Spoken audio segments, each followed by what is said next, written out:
All right, folks, back on the Bossman show with new head coach of the Minnesota Golden Gophers, Ben Johnson, here with me. Coach Johnson, good to talk to you, buddy. How you doing today? I'm doing great, man. I appreciate you having me on today. Good deal, Coach. Coach, I'm asking you about this, man.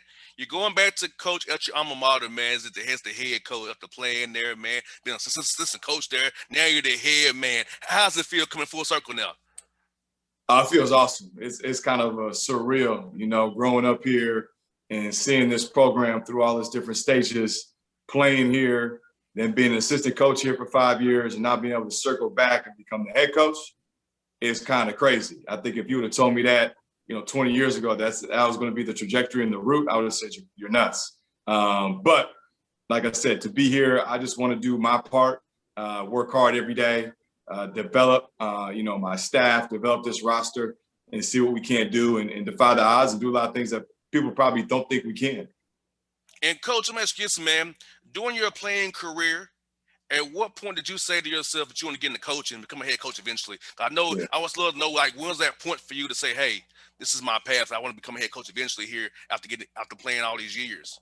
Honestly, it was probably in high school, believe it or not. I just found a passion for the game. I had great teachers and mentors in high school that kind of showed me what culture was all about. And it really kind of drew me into the love of the game just beyond playing, whether that was X and O's, recruiting, developing relationships. And I knew it was a way to stay around the game. I didn't know how long I'd be able to play or how far it would carry me, but you always know if you're in coaching, you're going to be able to still compete. And that was my biggest thing, is I'm still able to find every day a way to compete, which in life can be hard. And not only compete, but compete doing something I have a lot of passion for, and developing young men, which I have a lot of passion for. So it really worked out. And like I said, I've had friends that I grew up with that were kind of coaches, and we all pushed each other and kind of navigated the waters, and it just fell into place, man. It's Coach Johnson. How did you prepare to become a head coach? I know when I was a co-host, I was always preparing to be a host of a show. I got my own show, how to do my own show. So how did you prepare to become a head coach when you was assistant coaches with all these different guys you worked for over the years? I'm sure it was a lot like you. You're just always paying attention to the people that was around you. So when I was a player, it was always paying attention to the coaches and everything they did, whether it was timeouts, huddles, team meetings, practice. You're always trying to, how do they move? How do they move in that area? Take mental notes. And then as I got into coaching as a GA, even though I was at the low man on the totem pole, it was always coming at it in my mind from an assistant coach's point of view. So I was always trying to pick their brain. How do they operate? How do they move? What made them a good assistant coach? Taking those mental notes. Then when I became an assistant coach, as I've got further down the line, it was like, okay, let me pay attention to the head coach. How was he in press conferences? How was he with donors, boosters? How was he with recruiting? When we brought kids on campus, how did he move in that space? And I was fortunate enough to be around a lot of good people. So my mental reps and my notes were pretty good. And it was just always thinking kind of for the job that you wanted and putting yourself in those shoes. And it wasn't any disrespect to the job I currently had or position I currently held, because I did a good job at that as best as I could. But it was always trying to put myself and think like my next move. So think like a head coach. And really for probably the past 5 years, I've been really fortunate in everything I've done to mentally be in that space, so that now it's not as big of an adjustment, because it's something I've been doing for like I said, the last 5 years. Same here, Coach Johnson. I got the chance to become a host myself, man. I've been all these years thinking about how I would answer this question, how I would have booked this guest, and how I would do this. So when I got the main role, I felt good. Like, this, I've been here before. So I feel you all the way. I feel you on that. Yeah. No, it's funny. It's like, I'm big in visualization. If you can visualize it over and over and over, when that opportunity comes, you have a lot bigger success rate, in my opinion, because you've kind of already mentally been there. So I'm always talking to our players about visualizing success, right? Visualizing the made free throw, visualizing the winning, jump shot, visualizing success, so that when it happens, you're not caught in that, oh, here we go moment. It's like, it's just natural. You flow through it because mentally you've already put yourself there and you've seen it work. And how was it getting to meet your new guys, man? Because I know when a new head coach comes in, guys get a little leery and weary about, is this guy really want me? Does he see me as not his guy? So how's it been getting to know these young men, building relationships with these young men, and bonding with these guys who you have on your roster right now? Yeah, it's been great, and you're 100% right. You know, they don't know me. You know, there's a trust factor that continually every day you got to try to chip away at and build, which I totally get. I understand, especially now with the transfer portal. You know, all of these kids have different options, and there's a lot of kind of anxiety or uneasiness to it when a head coach comes in because you know, some guy, oh, he's not your guy, or he's going to recruit all these guys over you. So, you know, what I try to tell them is guys, like, I chose you, right? I want everybody in this room, if you're about the right stuff, to remain in this room and help us build. If guys aren't, I totally get it. You know, I don't want to put anybody in a bad spot or a spot where they don't feel like they can be successful.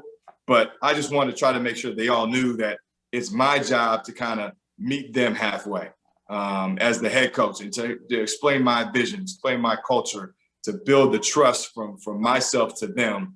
Because those are the guys that I got to go out there and believe, got to go out there and do it. And so it's an everyday process, and it's a lot of communication, a lot of phone calls, a lot of texts, a lot of Zooms, since some of these guys aren't on campus yet. And it's just a daily process you got to do and you got to work through and navigate. It's like you was kind of on my list. I was going to ask you about the core values of your program that you want to build going forward, and what kind of foundation you want to set for these young men as they come to become golden Gophers here in your era, next few years, hopefully a long time you're there. Tell us about that, Coach. Yeah, no, core values are important. I think the biggest thing with core values is it gives guys something to stand on, right? And in moments of adversity, like, what do you fall back on? In moments of struggle, what are you holding on to that kind of pushes you through and keeps you on the up and up? For us, there's three things. You know, it's trust. You got to be able to trust yourself. You got to be able to trust your teammates. You got to be able to trust the process. And you got to be able to trust me and my staff. And I think if guys have that trust and that belief, that can overcome a lot of fears and can overcome a lot of negativities. You know, the second one is integrity. You know, we got to have men and recruit men and surround our men with staff of guys that are full of integrity. And that's all the time. It's not just a sometime thing. It's an all the time thing, not just on the court, but socially. You got to be a person of integrity and having that habit of doing what's right, no matter the circumstance, no matter who's watching, who's not watching, is the cameras on, are they not? But developing that, because I think it pays back tenfold. If you do right, I think just the world has a funny way of repaying you. And I think we all got to understand, you know, A, we're all not that important, but B, it's like, it's just the humanity side of it. You know, we're all people. We all need to start thinking a little bit more about helping the person next to us, right? And then the last one is competitiveness. You know, we've got to embody that fight, that competitive spirit in everything we do, and make that a habit. Because I think, like, life is a competition. I don't care what line of work you're in. As you know, you get older, it's like that competition heats up. And if you get a family, that competition becomes real. And all of a sudden, that family, you start having kids. Well, now it's really real and it's game on. And we got to be able to help these guys mold their mindset to attacking each day and doing that through the good and the bad. Because we'd all love it to be, you know, sunshine and roses all the time, but we know that's not reality. So teaching these guys how to battle through and push through, you know, negativity or push through failures and know that that's okay, but be able to recover because life keeps coming. And if these guys aren't used to being able to, you know, falling down and picking themselves back up, life could be tough. And I want to prepare them as much as possible for all those challenges that might come their way. Yeah, because you want these guys to be great husbands and fathers and people in the community 40 years from now, because basketball will stop eventually for these young men. So you want to set them up with a great structure to be great men and grow into great young men to help our world be better. Because as you know, Coach Johnson, our world is crazy right now, and we need as much positivity in this world as we can and positive forces to push our world forward and not backwards and not have a lot of things going on that's negative around us. Because I breathe positivity. I want positivity around me in this show and who I talk to, because positive energy, it's so infectious and it's so delightful for people to see, and it gives them hope, and that it can be a different thing, a change coming one day. No question. I think you hit it on the head. It's contagious. You know, I think, you know, one little positive person or positive experience can impact, and also now you got a ripple effect and hopefully you can bring people in and create that positive energy. And I think it's really easy to be negative. I think that's the cop out. That's the easy way to be. That's the easy way to go about things. I think it's a lot mentally tougher, and you got to be a strong person to flip things and make it a positive. And I just love being around that type of energy, because I think that's what produces success. Obviously we just got to learn how to navigate through the negative, but the more we can, with our mind, flip it and in any type of situation, be able to look at it from a different angle and more of a positive angle and push through, I think that's when magic can really happen. And Coach, in Minneapolis, being where you're at, you're in a great spot to recruit a deep base in the Midwest. Tell us about your plans there, how you're going to attack the Midwest there and get guys, and national as well, because Minnesota's a national brand.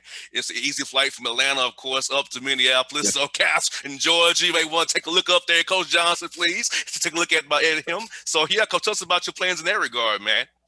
Well, it's funny. We actually had, Nate Mason on our team when I coached here. I was from Georgia.